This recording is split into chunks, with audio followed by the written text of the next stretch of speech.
നടൻ വിജയുടെ പാർട്ടിയായ ടി.വി.കെക്കെതിരെ കേസെടുത്തു. 4 വകുപ്പുകൾ ചുമത്തിയാണ് കേസെടുത്തത്. റാലിയുടെ മുഖ്യ സംഘാടകനായ ടി.വി.കെയുടെ കരൂർ വെസ്റ്റ് ജില്ലാ അധ്യക്ഷൻ വി.പി. മതിയഴകനെതിരെയാണ് കേസെടുത്തത്.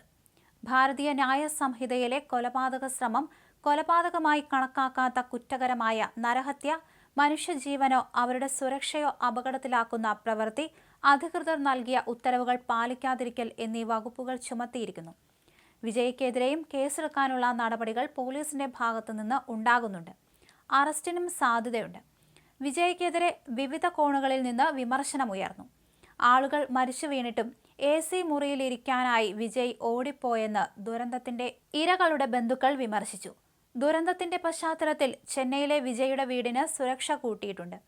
സംസ്ഥാന വ്യാപകമായി വിജയ് നടത്തുന്ന പ്രചരണ പരിപാടിയുടെ ഭാഗമായിട്ടാണ് ശനിയാഴ്ച റാലി സംഘടിപ്പിച്ചത്. റാലിക്കായി വിവിധയിടങ്ങളിൽ നിന്ന് ജനങ്ങൾ ഒഴുകിയെത്തുകയായിരുന്നു. തിക്കും തിരക്കുമേറിയതോടെയാണ് ദുരന്തമുണ്ടായത്.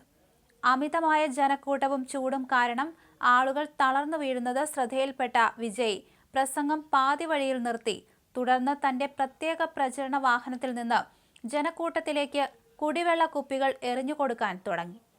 വെള്ളക്കുപ്പികൾ പിടിച്ചെടുക്കാനായി ആളുകൾ തള്ളിക്കൂടിയത് ദുരന്തത്തിന്റെ വ്യാപ്തി വർദ്ധിപ്പിച്ചുവെന്നാണ് നിഗമനം. താരമെറിയുന്ന ബോട്ടിലുകൾ പിടിക്കാൻ ആരാധകർ ആവേശത്തോടെ പാഞ്ഞെടുത്തുവെന്ന് റിപ്പോർട്ടുണ്ട്.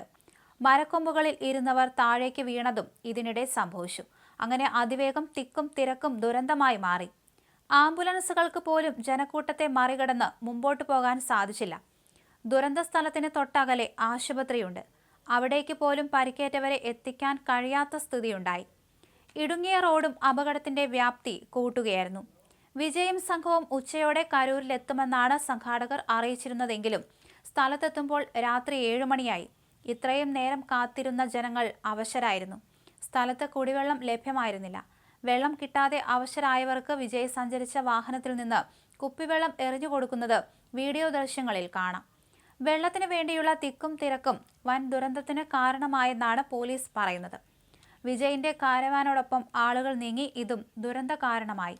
ജനക്കൂട്ടം നിയന്ത്രണാതീതമായതോടെ പോലീസിന്റെ സഹായം ആവശ്യപ്പെട്ട വിജയ് പ്രസംഗം അവസാനിപ്പിക്കുകയായിരുന്നു. കുഴഞ്ഞു വീണ കുട്ടികളെ സഹായിക്കണമെന്നും വിജയ് പറയുന്നുണ്ടായിരുന്നു. അതിനിടെ കരൂരിൽ തുറസായ സ്ഥലത്ത് റാലി നടത്തണമെന്ന ആവശ്യം ടി.വി.കെ ഭാരവാഹികൾ നിരസിച്ചതായി മുതിർന്ന പോലീസ് ഉദ്യോഗസ്ഥന്റെ വെളിപ്പെടുത്തൽ ചർച്ചയായിട്ടുണ്ട്. സംഭവത്തിൽ കേന്ദ്ര ആഭ്യന്തര മന്ത്രാലയം റിപ്പോർട്ട് തേടി. ഒട്ടേറെ സ്ത്രീകൾ കുട്ടികളുമായി പരിപാടിക്കെത്തി. കുട്ടികളെയും ഗർഭിണികളെയും റാലിയിൽ പങ്കെടുപ്പിക്കരുതെന്ന് മദ്രാസ് ഹൈക്കോടതി നേരത്തെ നിർദ്ദേശം നൽകിയിരുന്നു. ഇതും ലംഘിക്കപ്പെട്ടു. ഈ സാഹചര്യത്തിൽ വിജയനെ അറസ്റ്റ് ചെയ്യാൻ സാധ്യതയേറെയാണ്. ദുരന്തത്തിൽ മരിച്ചവരുടെ മൃതദേഹങ്ങൾ ബന്ധുക്കൾക്ക് കൈമാറി തുടങ്ങി. പോസ്റ്റ്മോർട്ടം പൂർത്തിയായതിനു ശേഷമാണ് മൃതദേഹം വിട്ടുകൊടുക്കുന്നത്. കരൂർ മെഡിക്കൽ കോളേജിലും പരിസരത്തും ജനങ്ങൾ അലമുറയിട്ട് കരയുകയാണ്. സംഭവം നടന്നയുടൻ പ്രതികരണത്തിന് നിൽക്കാതെ ട്രിച്ചി വിമാനത്താവളത്തിലേക്ക് പോയ വിജയ് ചെന്നൈയിലേക്ക് മടങ്ങിയത് വിവാദമായിട്ടുണ്ട്. തീർത്തും അപ്രതീക്ഷിതമായ സംഭവത്തിൽ വിജയ് തളർന്നു. സംഭവത്തിൽ വിജയെ അറസ്റ്റ് ചെയ്തേക്കുമെന്നാണ് സൂചന. വിമാനത്താവളത്തിൽ നിന്ന് മാധ്യമങ്ങളുടെ ചോദ്യങ്ങൾക്ക് അദ്ദേഹം മറുപടി നൽകിയില്ല. എന്നാൽ രാത്രി 11 മണിയോടെ സാമൂഹിക മാധ്യമത്തിലൂടെ പ്രതികരിച്ചു. എന്റെ ഹൃദയം തകർന്നു, പറഞ്ഞറിയിക്കാനാകാത്ത വേദനയിൽ ഉള്ളം പിടയുകയാണ്.